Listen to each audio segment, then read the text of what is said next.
नेपाल टेलिभिजनका लागि शिखर नेपाल प्राइभेट लिमिटेडको प्रस्तुति विकास र बहस। आदरणीय दर्शकवृन्द नमस्कार। कार्यक्रम विकास र बहसमा यहाँहरूलाई हार्दिक स्वागत गर्दछु। म बोधराज बस्नेत। हरेक साताको शनिबार बिहान 9 बजे नेपाल टेलिभिजनबाट प्रसारण हुने कार्यक्रम विकास र बहसमा हामी भौतिक पूर्वाधार विकास, कृषि, पर्यटन लगायतका क्षेत्रको बारेमा विशेष चर्चा परिचर्चा गर्ने गर्दछौँ। तर आजको कार्यक्रममा हामी अन्नपूर्ण मत्स्य ह्याचरी तथा एकीकृत कृषि फार्म प्राली चितवनबाट विशेष रिपोर्ट प्रस्तुत गर्दैछौँ। नेपालमा सबैभन्दा भरपर्दो पेसा कृषिलाई नै मान्न सकिन्छ।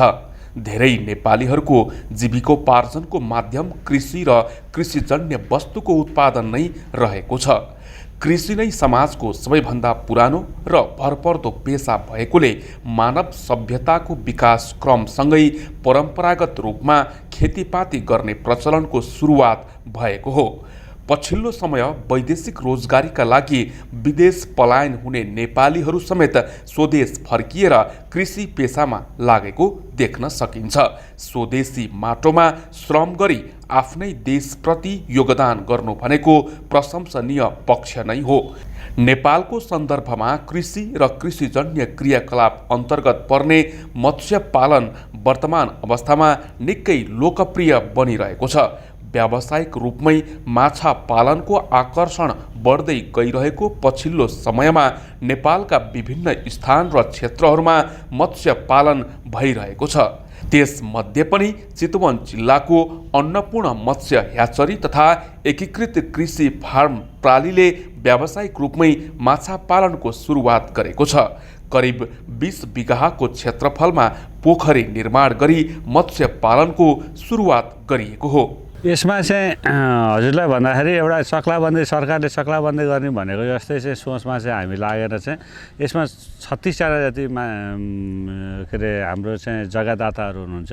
उहाँहरूसँग चाहिँ सबै हामीले लिजमै लिएको हो र त्यसलाई चाहिँ हामीले 6 महिनामा चाहिँ भाडा तिर्ने गरेर वर्षमा चाहिँ 6 महिना अग्रिम दिने अनि 6 महिनामा फेरि भाडा दिने गरेर चाहिँ त्यसरी चाहिँ 36जना चाहिँ जग्गादाताहरू हुनुहुन्छ। उहाँहरूसँग चाहिँ कसैको 1 गट्टा छ भन्दाखेरि कसैको 1.5 बिघासम्म छ र सबैलाई एउटा चक्लाबन्दी गराएर चाहिँ यसरी चाहिँ कार्यक्रम छ। हामी यसमा चाहिँ त्यही 20 बिघा अहिले हामीले चाहिँ यहाँ सञ्चालनमा चाहिँ हामीले लगभग 27वटा पोखरीहरूमा चाहिँ हामीले माछा कसैमा चाहिँ भुरा चाहिँ हामीले चाहिँ कलेक्सन गरेर राखेको छौँ भनेदेखि कोही चाहिँ लगभग हामीसँग 20-22वटामा चाहिँ हामीसँग उत्पादनको रूपमा जाने लेभलको चाहिँ माछाहरू चाहिँ हामीले लगानी गरेको छौँ। त्यसमा चाहिँ लगाएको छौँ, खेती गरेको। अन्नपूर्ण मत्स्य ह्याचरीले करिब 5.25 करोडको लागतमा माछा पालन व्यवसाय गरिरहेको हालको अवस्था रहेको छ।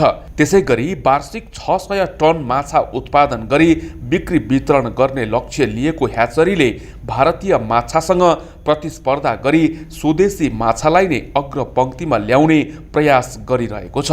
विशेष गरी माछाको बजारीकरणमा केही चुनौती रहे पनि त्यसको पनि समाधानको पहल भइरहेको छ। हाम्रो लागत चाहिँ लगभग अहिले तत्कालै चाहिँ हाम्रो 5.25 करोड जति पैसा लगानी भइसकेको छ र अब हामीले यहाँ अझै केही कामहरू गर्नुपर्ने छ र भोलि हामीले जाडो महिनामा पनि दाना खुवाउने सिस्टमको लागि टनलको सिस्टममा जानुपर्ने छ होइन। अरू इक्विपमेन्ट्सहरू पनि अलिकति हाम्रो आवश्यक भएकोले अब 1.5 करोड जति पैसा भयो भने चाहिँ हामी यसलाई सक्सेस रूपमा चाहिँ लिएर जान सक्छौँ भन्ने लागिरहेको छ।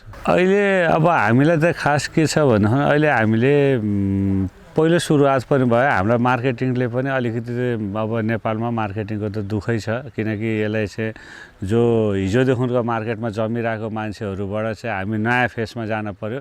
त्यसले गर्दा हामीले क्वालिटी र क्वान्टिटी र रेटमा पनि हामी चाहिँ कम्प्रोमाइजमा आउनुपर्ने कन्डिसनले गर्दाखेरि हामीलाई अलिकति क्षति पुगेको छ र यसलाई हामीले अहिले सुधार गरेर हामीले चाहिँ के सोचमा पुग्यौँ भने जुन अहिले हामीले इन्डियाबाट माछा लिएर आएर जो साथीभाइहरूले बेचिराख्नुहुन्थ्यो त्यो साथीभाइहरूसँग नेपालको माछा चाहिँ यो क्वालिटीमा छ र यो उत्पादनको माछा चाहिँ तपाईँहरूले सजिलै बेच्न सक्नुहुन्छ भनेपछि उहाँहरूसँग चाहिँ अहिले हाम्रो राम्रो कनेक्सन भइरहेको छ र हामी उत्पादक भयौँ, उहाँहरू सप्लायर्स हुनुहुन्छ र उहाँहरूसँग अहिले हातेमालो गरेर चाहिँ हामीले चाहिँ हिजोको पाइरहेको रेटहरू भन्दा पनि हामी चाहिँ अलिकति चाहिँ हामीलाई कृषकलाई पनि हुने रेट र सप्लायर्सले पनि एउटा नेगोसिएसन गरेर चाहिँ हामी त्यसरी अगाडि बढ्दैछौँ र यसमा चाहिँ हामीलाई के लागिरहेको छ भने अब आउने उसमा चाहिँ हामीलाई कोही किसानले पनि त्यसरी चाहिँ घाटा भन्ने कुरा चाहिँ माछा पालन कृषकहरूले बेहोर्नुपर्छ जस्तो मलाई लाग्दैन।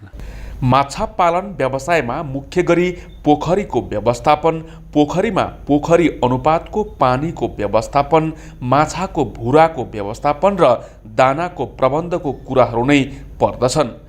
अन्नपूर्ण मत्स्य ह्याचरीले पंगासिस जातको माछाको उत्पादनलाई बढी जोड दिएको छ। यस जातको माछालाई आवश्यक पर्ने दाना बजारमा सहजै उपलब्ध हुने र यो दाना पानीमा तैरिने हुनाले माछाको लागि प्रभावकारी र उपयोगी समेत मानिएको छ। हामीले पनि भोग्यौँ त्यस्ता कुराहरूमा। माछाको दानामा चाहिँ के छ भन्दा यो जुन अहिले हामीले जुन माछा पालन गरिरहेको छौँ र जुन माछा उत्पादन गर्न खोजिरहेको छौँ, पंगासिस भन्ने जुन यसलाई विभिन्न नामले चाहिँ यसको परिचित छ नेपालमा। कसैले पंगासिस भन्छन्, कसैले जलकपुर भन्छन्, कसैले चाहिँ बैखा भन्छन्, कसैले बचुवा भन्छन् यो माछालाई। र यो माछालाई चाहिँ फ्लोटिङ भन्ने दाना हुन्छ, त्यो तैरिने दाना हुन्छ। यो माछाले कति खायो कति खाएन भन्ने पनि थाहा हुन्छ त्यो माथि तैरिने दाना भएपछि। अनि त्यसले गर्दाखेरि हामीलाई सजिलो के हुन्छ, माछालाई उसलाई चाहिँ हामी मान्छेले पनि जसरी अगाउन्जेल खायौँ भने हामी मोटापन आउँछ भने जस्तै माछालाई पनि जति हामीले चाहिँ खुवाउन सक्यौँ र उसले इच्छाअनुसार खान सक्यो भने त ऊ पनि ग्रोथमा त बढ्ने नै भयो, मोटाउने नै भयो। त्यसले गर्दाखेरि कृषकहरूलाई फाइदाको कुराहरू भयो हैन। र छिटो बढ्नको लागि पनि उसले चाहिँ कमसेकम हामीले 2 टाइम 3 टाइम चाहिँ हामी दाना खुवाउँछौँ र त्यो दाना पनि हामीले चाहिँ कुन क्वालिटीको खुवाउने भने चाहिँ हामीलाई मोटामोटी हामीलाई चाहिँ एउटा नर्म्स आएको हुन्छ। र हामी बच्चाहरूमा चाहिँ सानो बच्चामा हामीले चाहिँ सुरुवाती दाना चाहिँ हामी 32% को खुवाउँछौँ भन्दा कमसेकम 200-300 ग्राम भइसकेपछि हामी 28% खुवाउँछौँ र 28% दाना पनि हामी चाहिँ 1 किलोभन्दा माथि साइजमा गइसकेपछि हामी 24% चाहिँ दाना खुवाउँछौँ। समग्र किसानहरूले एकदमै ध्यान दिएरै यो कुराहरू चाहिँ बुझेर नै माछा व्यवसायमा आउनुपर्छ जस्तो लाग्छ हामीहरूलाई पनि। र यो जुन व्यावसायिक कृषि जुन भनिरहेछौँ हामीले, माछा पालन भनिरहेछौँ, यसका चुनौती र अप्ठ्याराहरू बाटाहरू प्रशस्तै छन्। एकदमै गाह्रो पनि छ नेपालको परिप्रेक्ष्यमा भन्यो भने। तपाईँको जुन कार्प बेसिसका माछाहरू पाल्ने हो भने सामान्यतया ढुटो पिना मात्रै खुलाएर चाहिँ नि पाल्ने एउटा प्रावधान थियो भने अब जुन यो पंगासिस जुन यो एकदमै यो विकासे जातको माछाहरूलाई चाहिँ अधिक चाहिँ नि अब यसलाई दानाहरू खुलाएर चाहिँ नि पाल्न पर्ने भएको कारणले गर्दाखेरि यसमा सबभन्दा मेन जड भनेको पहिला आर्थिक नै हुन आउँछ। आर्थिकको समस्या अब नेपाली किसानलाई अब कस्तो छ, अब त्यो कुरा मैले कति भन्नु पर्ला, यसमा सरले नै बुझ्नुहुनेछ। जुन यसलाई व्यावसायिक हिसाब किताब गर्दाखेरि चाहिँ यसले दानाको मात्रै लगभग 60% भूमिका चाहिँ यसले दानाले परनिर्भर गर्छ सर यसको। त्यस कारणले गर्दाखेरि मेन समस्या भनेको आर्थिक हो। नेपालमा अब सहज तरिकाले कुनै पनि ब्याङ्क वित्तीय संस्थाहरूले चाहिँ नि अब व्यवसायिक किसानहरूको नाउँमा पनि अब त्यो किसिमको सुविधाहरू सहज तरिकाले उपलब्ध गराइरहेको अवस्था छैन। र अर्को कुरा भनेको अब तपाईँको जुन क्वालिटीका सिडहरू भुराहरू नेपालमा तपाईँको आवश्यकता अनुसारको भुराहरू पाइरहेको अवस्था छैन। र जुन राज्य सरकारले गरिदिनु पर्ने हो यसका बिमाका सुरक्षाहरू तपाईँ हामीले एक कट्ठामा 1200, 1500, 2000 भुरा राखेर पाल्ने पद्धति छ भने यसमा जम्मा 500 को मात्रै अहिले बिमा भइरहेको अवस्था छ।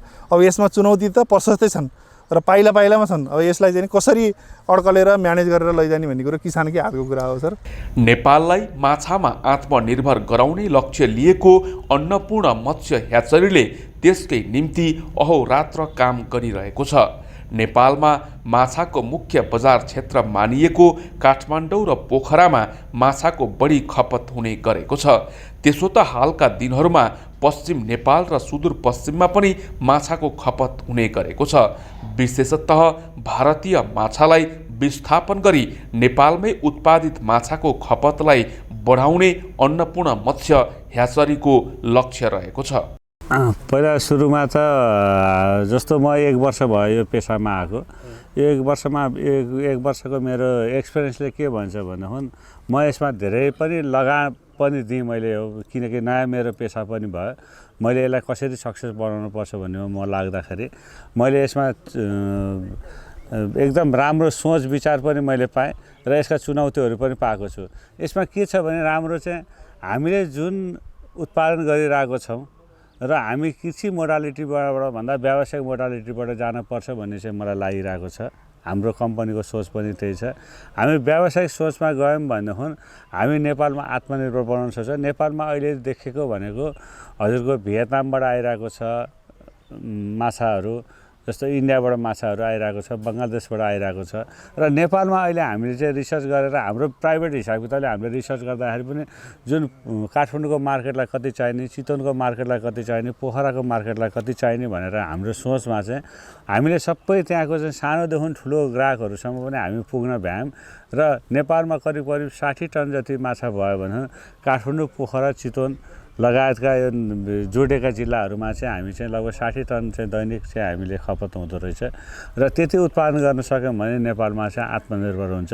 जस्तो कोसीपारीको हकमा भन्नुहुन्छ भने कोसीपारीको साथीहरू त्यहीँ लागिराख्नु भएको छ हैन, कोसीपारीको साथीहरूले त्यहीँ पुरा गरिराख्नु भएको छ र यता हामी कर्णाली जस्तो हाम्रो नेपालगञ्जभन्दा पारीको चाहिँ हाम्रो साथीहरूले त्यहाँ चाहिँ उहाँहरू त्यहीँको लागि सक्षम हुनुहुन्छ र हाम्रो मेन ठुलो मार्केट भनेको चाहिँ पोखरा, काठमाडौँ टुरिज्म क्षेत्रले पनि र चितवन पनि टुरिज्म क्षेत्रले गर्दाखेरि चाहिँ खपत चाहिँ अलिक बढी हुन्छ र यसको लागि चाहिँ हामीले उत्पादन गर्न सक्यौँ भनेदेखि 50 टनको हाराहारीमा दैनिक उत्पादन चाहिँ हामीले बजारमा चाहिँ सेल्स गर्न सक्यौँ भनेदेखि हामी नेपालमा आत्मनिर्भर हुन्छौँ भन्ने चाहिँ अहिलेको हाम्रो डाटाले चाहिँ त्यो देखाइरहेको छ। नेपालको मार्केटिङ अवस्था चाहिँ के छ भन्नु होला भने नेपालमै उत्पादन भएको माछालाई सँगसँगै राखेर इन्डियन माछा राखेर चाहिँ यो नेपाली माछा हो भनेर इन्डियन माछा बेचिरहेको अवस्था छ व्यापारीहरूले हेर्ने हो भने।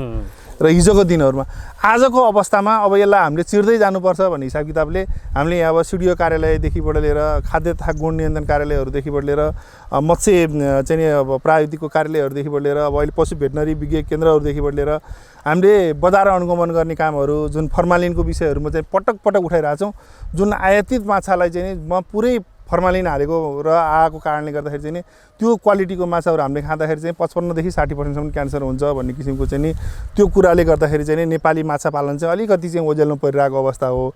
जुन इन्डियाबाट आउँदाखेरि चाहिँ ती चिजहरू मिसाएर आन्ध्र प्रदेशदेखिबाट लिएर आउने माछाहरू 20-21 दिनमा नेपाल आइपुग्ने हुँदा र त्यसले गर्दाखेरि चाहिँ नेपाली किसानहरूलाई चाहिँ यहाँको बजारमा टिक्न अलिकति गाह्रो परेको हो सर। तर अबको दिनहरूमा आजभन्दा भोलिभन्दा पर्सि यहीँका व्यापारी साथीहरू पनि अब जुन यहाँको माछा उत्पादन भइसकेको जुन तपाईँको चाहिँ नि आन्ध्र प्रदेशबाट आउने माछाहरू चाहिँ यहीँ उत्पादन भएर जाँदाखेरिको स्वाद र वहाँदेखिबाट आउने माछाको स्वादमा भिन्नता पाएको कारणले गर्दाखेरि चाहिँ अब दिन प्रतिदिन यहाँको उपभोक्ताहरू पनि एकदम सचेत हुनुभएको छ। हामीलाई यो प्रकारको माछा दिनुहुन्छ भने हामी खान्छौँ, नत्र खान्नौँ भन्ने किसिमको अब चाहिँ अब अहिले परिपाटी त्यो आइरहेछ। हामीले त्यो बुझ्या पनि छौँ सर। जुन हामीले यहाँ 1 लटको माछा उत्पादन गरेर चाहिँ हामीले काठमाडौँको र पोखराको मार्केटहरूमा हामीले पठायौँ। त्यहाँ पठाइसकेपछि चाहिँ नि त्यो मार्केटहरूमा चाहिँ हामीले त्यसको ब्याकग्राउन्ड बुझ्दाखेरि चाहिँ यो माछा चाहिँ एकदम टाइट, राम्रो, स्वादिलो खानलाई पनि र यसमा चाहिँ एकदमै राम्रो भन्ने किसिमको कुरा उहाँको तुलनामा यहाँको स्वाद नै एकदमै भिन्न प्रकारको। अब मैले पनि अब योभन्दा पहिला पनि मैले माछा पालेको हुँ सर। लगभग यो खैरेनी नगरपालिका मेरो घर भएकै ठाउँमा अहिले पनि मैले पालिरहेको छु। म त अब माछा पालेको 20औं वर्ष भइसक्यो र त्यो व्यावसायिक हिसाब किताबले बल्ल म यहाँ आइरहेको छु। हिजोको त्यहाँको माछाको स्वाद र यहाँको माछाको स्वादमा फरक छ। मैले कारण के होला भनेर मैले 1 वर्षको बिचमा खोज्दै जाँदाखेरि यो पानी हाम्रो 115 मिटरभन्दा तलको पानीबाट हामीले बोरिङको पानी लगाइरहेको छौँ सर। समग्र बजारको अवस्था, माछाको उत्पादन र खपत लगायतका कुराहरू हेर्ने हो भने माछा पालन व्यवसायलाई अझ बढावा दिनुपर्ने देखिन्छ। माछालाई आवश्यक पर्ने दानाको उत्पादनमा वृद्धि गरी माछा उत्पादनको अनुपात बढाउनु पर्ने देखिन्छ। यद्यपि अन्नपूर्ण मत्स्य ह्याचरीले सामुदायिक माछा दाना उद्योगको स्थापना गरी दैनिक 1 टनभन्दा बढी दाना उत्पादन गरिरहेको छ। तर यतिले मात्र पुग्ने अवस्था भने रहेको छैन। बजारीकरणको उचित व्यवस्था, नवप्रवेशी माछा पालकहरूलाई अनुदानको व्यवस्था, मत्स्य बीमाको व्यवस्था, मत्स्य जोनको पहिचान गरी उचित प्रेरणा दिन सकिएको खण्डमा नेपालमा माछा पालन र यसको भविष्य निकै राम्रो रहने कुरामा दुईमत नहोला। सरकारको तर्फबाट कृषि प्रधान मुलुकको मर्मलाई बुझेर यी र यस्तै कृषिजन्य वस्तुको उत्पादनमा जोड दिन सके वर्षेनी अरबौंको आयात समेत विस्थापित हुने पक्का छ। अहिले हामीले अब जुन एउटा सामुदायिक माछा दाना भनेको हाम्रो किसानहरू रत्न रुदुमाटीसँग व्यवसायहरू सबै मिलेर त्यहाँ गरिया छ। 54-55 जना हाम्रो सेयर होल्डर छौँ त्यसमा। अब हाम्रो अहिलेको जुन एउटा व्यवसायिक किसानहरूको जुन एउटा लगावहरू आइरहेको छ नि, यो माछा दानाले मात्रै सम्भावना छैन पुग्न, किनभने हाम्रो दिनको 1 टन मात्रै फ्लटिङ दाना त्यहाँ उत्पादन हुन्छ।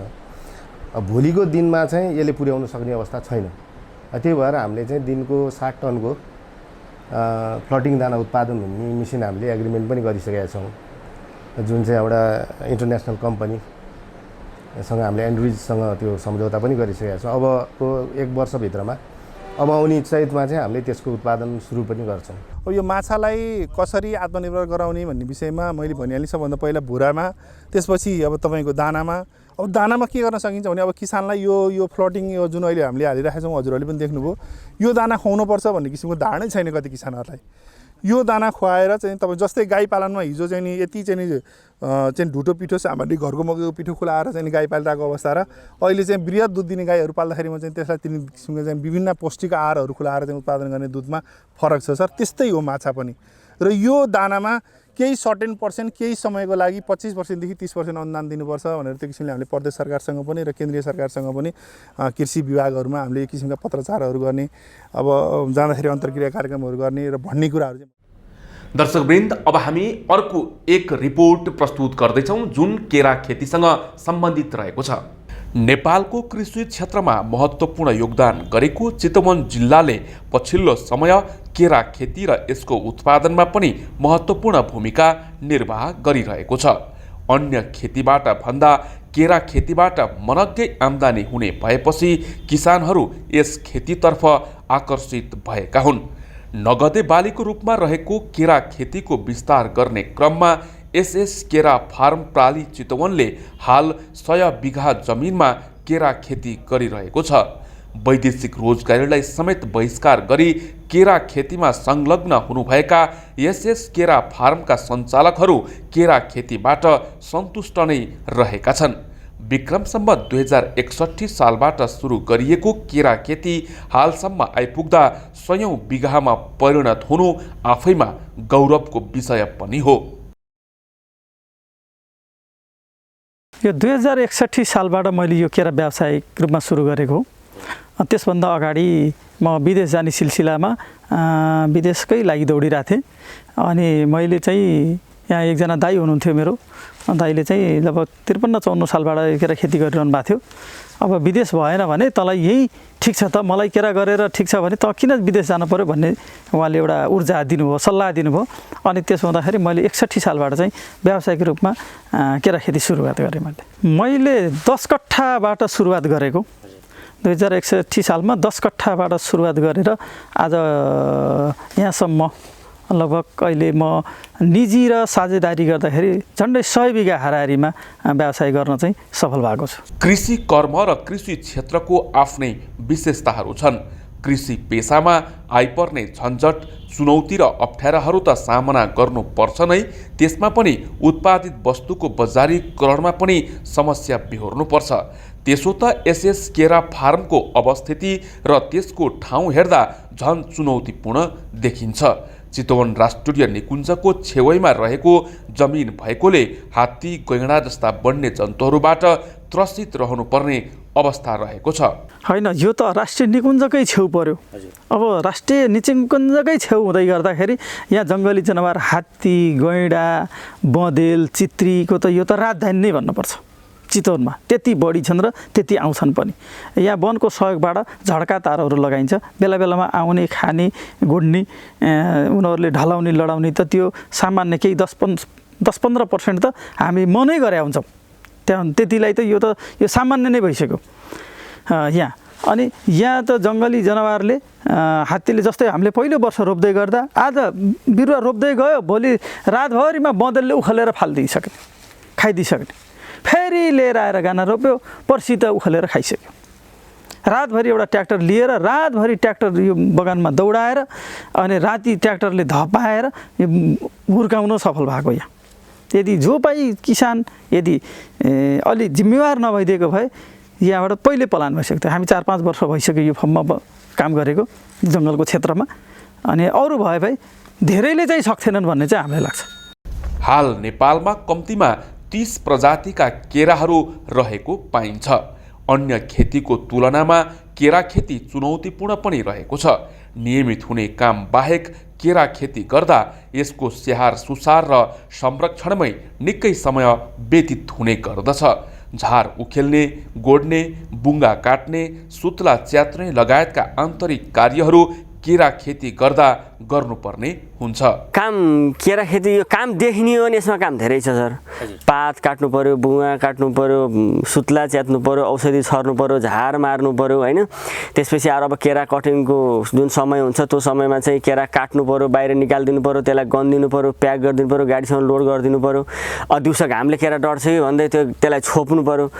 लगभग भनौँ न अब 15-17 जना महिनावारी मान्छेलाई हरेक दिन कामको चाहिँ टाइट भइसकेको हुन्छ। जति यो गर्मी सिजन लाग्छ त्यति कामले चाहिँ हामीलाई जितिसकेको अवस्था हुन्छ। पात बिरुवाहरू त्यस्तै बढ्ने 15-10 दिनमै तपाईँको बारी झाडी भइसक्ने अवस्था हुन्छ। झाडी बनाएर राख्नु नै भएन। बिरुवालाई जुन समयमा छोड्ने त्यो समयभन्दा अगाडिका सम्मका पाटोसम्म त्यसलाई काटिराख्नु पर्यो वर्षभरि नै हैन। अनि केराको सिजन सुरु भएपछि केरामा नै बढी समय दिनुपर्ने हुन्छ। त्यसलाई अब हार्भेस्टिङको समयमा अलिकति बढी काममा अलिक बढी जोखिम हुन्छ।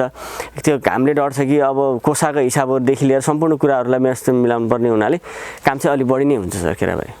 अन्न भण्डारको रूपमा पछिल्लो समय पहिचान बनाएको चितवन जिल्लाले केरा खेतीमा पुर्याएको योगदान अतुलनीय नै छ।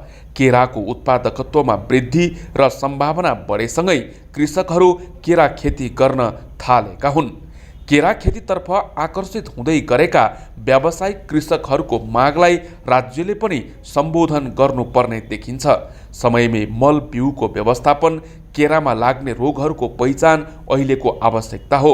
तथापि राज्यबाट केही सहयोग नपाएको केरा खेती व्यवसायीहरूको गुनासो छ। के हुन पर्थ्यो भन्नाले हामीलाई ठ्याक्कै अनुदानै पैसैले भन्ने चाहिँ होइन हाम्रो माग।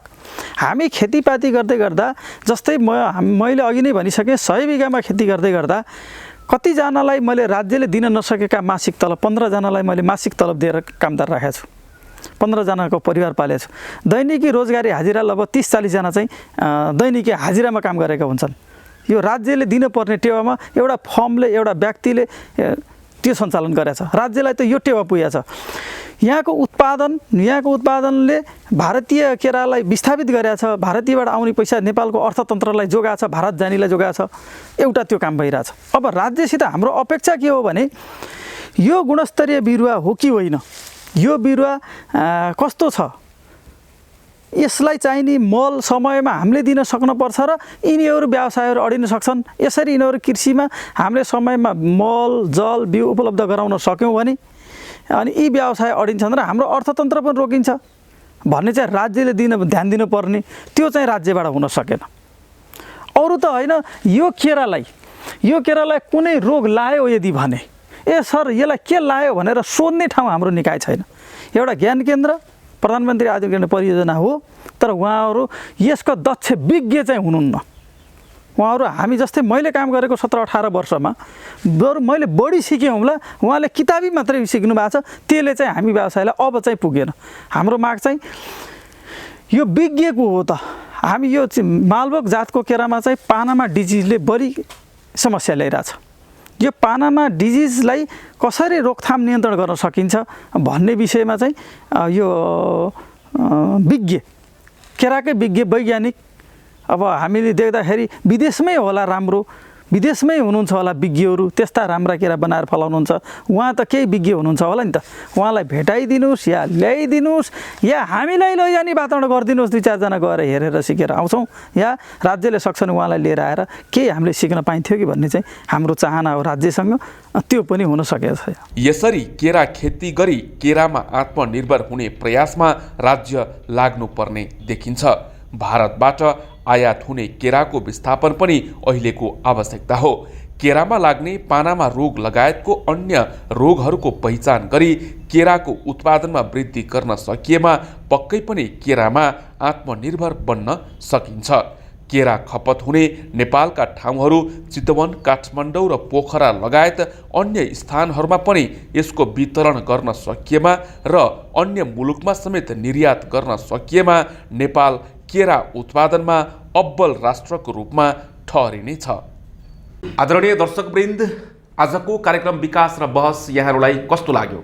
यहाँहरूको अमूल्य सल्लाह सुझाव र प्रतिक्रियाको अपेक्षा गर्दै आजको कार्यक्रमबाट म लगायत हाम्रो इन्टायर टिमलाई बिदा दिनुहोस्। नमस्ते।